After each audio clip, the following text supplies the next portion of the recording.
Welcome to this edition of the $1 Million Mastermind Podcast.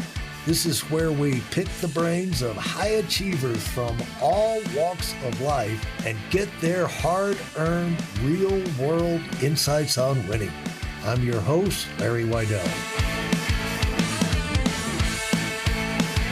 I'm talking with Luke Schneider and Jason Patton, and we're having a lot of fun being real about what's involved in starting a business. I'm curious, Luke, on a scale of numbers, business boils down to the numbers.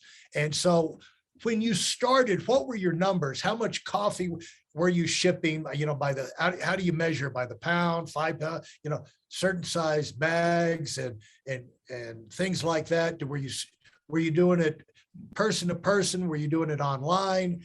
And how much were you dealing, moving in beginning and compared to where you are now? All in kilos. It's like Coke. It's all in kilos. All in kilos. Huh? Well, it went from 800, put it in perspective of green coffee. It went from ordering a pallet of coffee at a time, carrying that pallet up some steps into the strip mall that we were at, now to sending truckloads and buying multiple containers a month of coffee, and now working on supply chain and sourcing directly from the farms and exporting and importing ourselves and doing all that. So it's gone from buying bags at a time to now containers at a time. And talk about that, bags to containers, because when you buy, you're buying raw coffee, is that right? And then you're roasting it, and then talk about that. So coffee is a commodity. It's actually the second largest traded commodity in the world, behind crude oil. And just like any commodity, you have to understand the market, what impacts it, what's the driver of the market, how it's being impacted. And coffee's been crazy lately, especially if you watch the coffee market, just like a lot of other markets right now.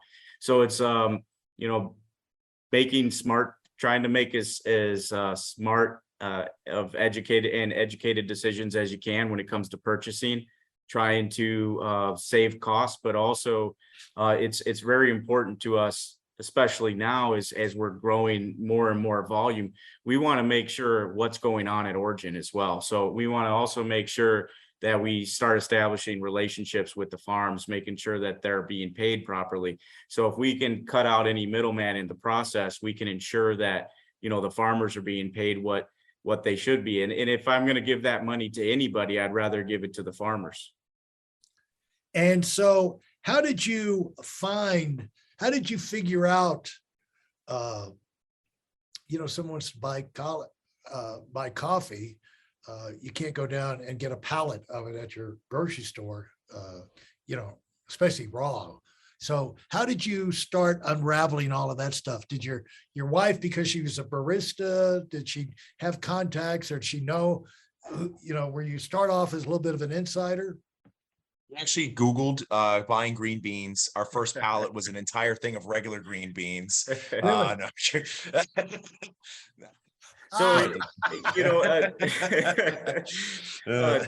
So, how did they roast up, by the way? Yeah, it wasn't good. It wasn't good. I'd say just immersing yourself into the culture, and in coffee. And I would say coffee has its own culture too. And, and there's a lot of trends that go on in coffee. We keep an eye on those trends, but we actually prefer making our own trends. So we do what makes sense for us, which is why we created our spirit infused coffee. We have a unique proprietary coffee that is our spirit infused coffee. And when we got into coffee, there was a lot of what you would consider like what people call the third wave of coffee, and a lot of these like trendy coffee shops. Well, we could have easily just tried to be one of those trendy coffee shops. We didn't want to do that. It made sense for us to start online. Being a firefighter, working 24 hours and 48 off. I knew I couldn't staff a cafe, but I knew I could ship orders on my day off, and I can do customer service and that kind of thing. So we did that because that's what made sense for us. We didn't want to be like every other coffee company. We wanted to build our own brand and have a mission behind it and go after that, you know, and be true to who we are and true to our mission. So everything we've done in this company has been because it made sense for us. It's not just because that's what other people were doing. You know, so you were in the beginning, you're shipping the coffee yourself. You're getting the orders online, and how did you get your word out to start off that you were in business and people could find you? And how did you let people know initially this was a thing? Initially, it was friends and family, people, word of mouth, that kind of thing, doing some small events, some small expos and stuff like that.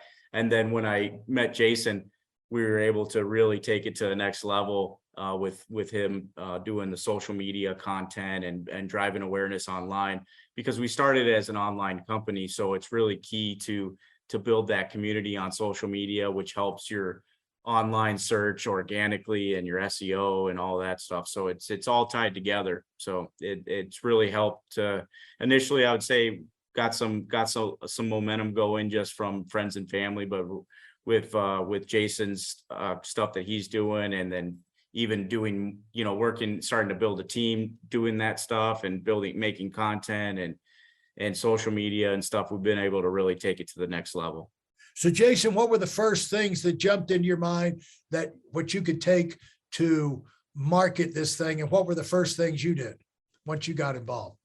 Let's say this, that we're successful. That was successful. Yeah. Yeah.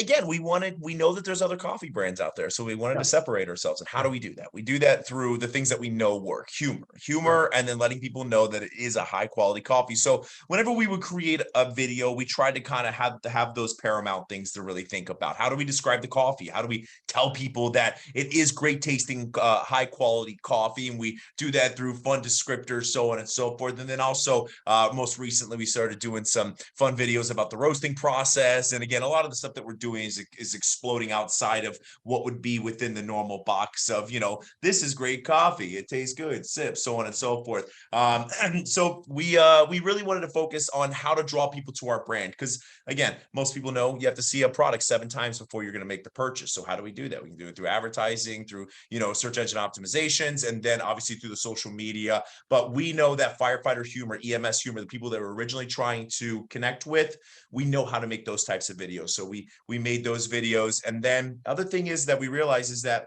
it's not just firefighters that want to buy our coffee. It's people that support firefighters. So we had to branch outside of that as well. So it's been a fun journey.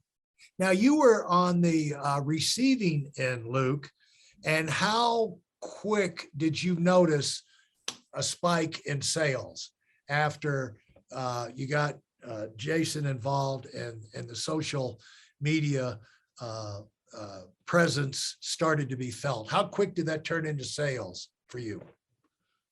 I feel like since the beginning, it's been a quick climb. I mean, we've gone from almost instantly, huh? Yeah. So I'd say that from the very beginning, we've just been an onward and upward, and that's what's made this really exciting. It's really been a roller coaster, but a fun one. Yeah. And what would the next step? I mean, what I see is like you had an initial starter thing, a family and friends and local. Then you bring in Jason. Were you up there in Illinois at that time, or were you already down in Florida? Oh, I was in Florida. He contacted me. He said, "Come on up," and I went up. I'm sure when you got in, you let everybody else around know. So that was going to be a bunch of business. And then I'm sure, so that had to be a surge. Mm-hmm. But, because you're tapping into your natural market and influence. And then I'm sure there was a surge of your presence on social media, and all of a sudden you're starting to get out there, and that you've run that for a long way. You're up to like, how much did you say, Luke, maybe you don't want to give these numbers out, but you're sales wise? Yeah, think we should hit about 10 million this year is what we're looking at. 10 million. And now for you to go now to 100 million, you know, you have to stay away from me. Okay. Because I don't know why I'm like this. I don't need money. I can't, I never needed to start this podcast. Larry, we need money. So I just have ideas. I just have ideas and I wind up tormenting myself with all these things. That would be fun to do. Let's do that. And so, when I think about, when I'm talking with, and this is one reason why I'm a coach of $1 Million Earners, because I talked to them like this, when they were little, it's just like, you got the consistency, you're up to a certain level, but it's like, what can we do now to explode out of the 10 million into 25, 50, 100 million and go, open up, have those, you don't want to waste a lot of time on that, but you want to be at least opening the door mentally for the possibility of that. Are there one of the best things is have role models, people that have gone before you.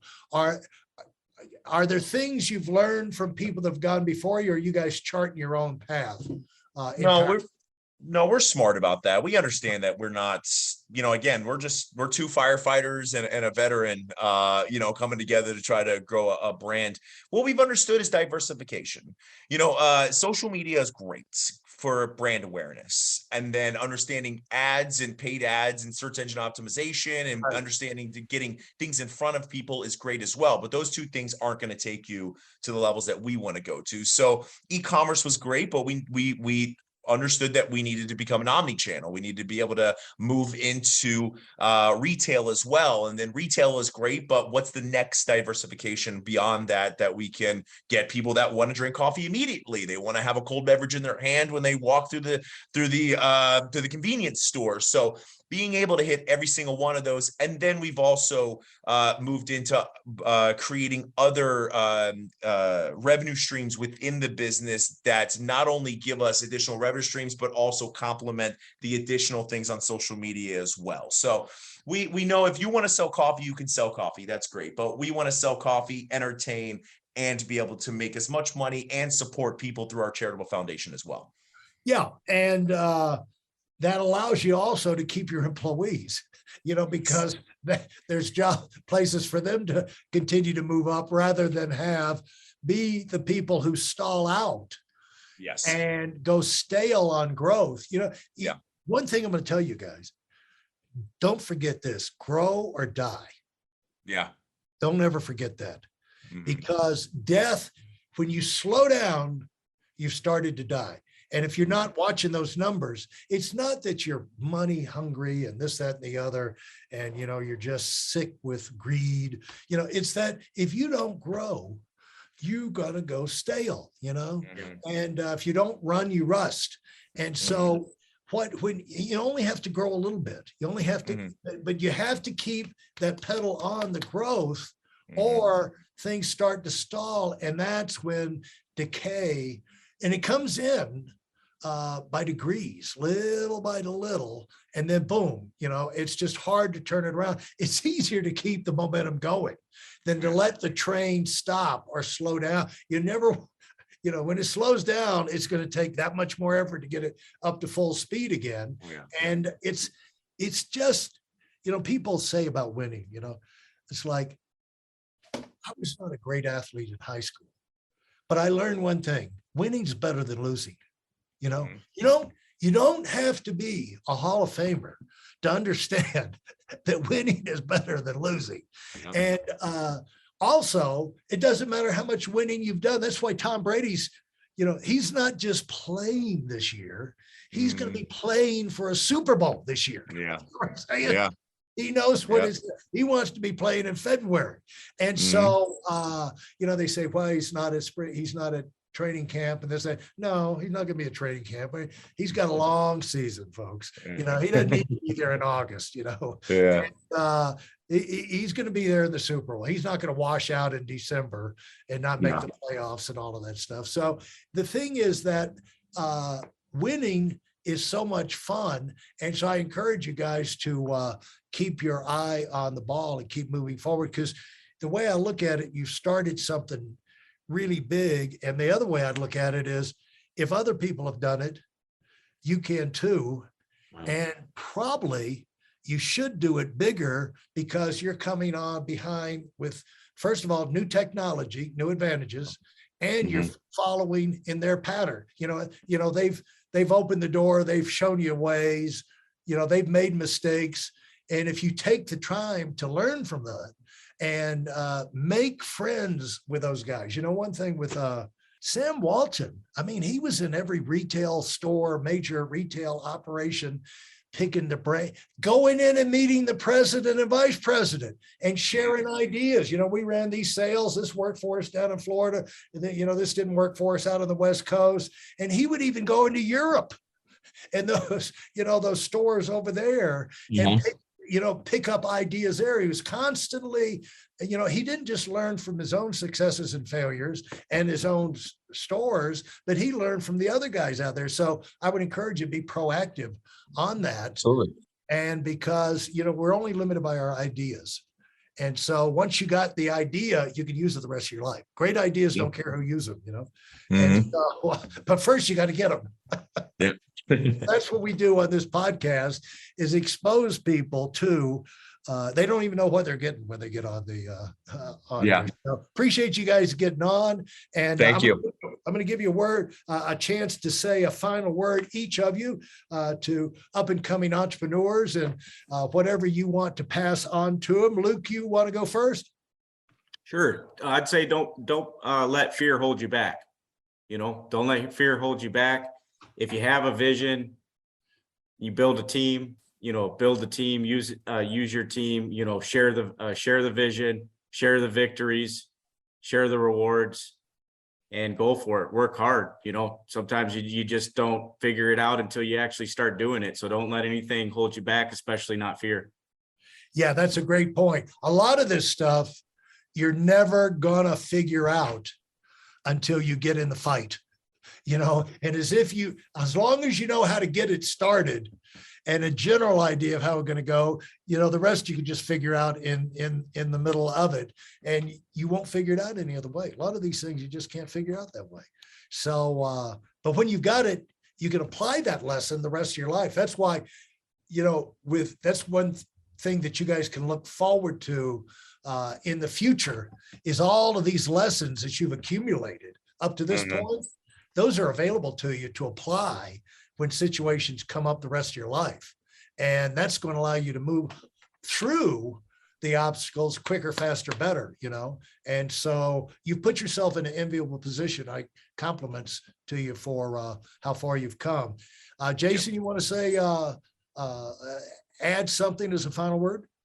No, I loved what Luke said. And again, just anyone that's getting into the business, anyone that's starting up anything, growth is not linear. It is not embrace the suck. The failures are bound to come at some point in time. To learn from those failures, keep moving forward. And honestly, it's some of the greatest moments that you'll have in your life are the moments where you realize, crap, that wasn't the right thing to do. And you're able to go from there and diversify your team, man. If you're surrounded by a bunch of people that think, act, and do just like you're probably not going to go very far. You want to be able to have people that share the same morals, the same thought processes, but have a little bit different tools to bring to the fight. And then you'll have the most successful team or company around. Great words, great wisdom. Thank you, guys. Look forward to hearing many more great things from you in the future, and looking forward to checking back with you down the road and hearing about some of those adventures. Fair enough? Thank you, Larry. Appreciate it. Thank you, Larry.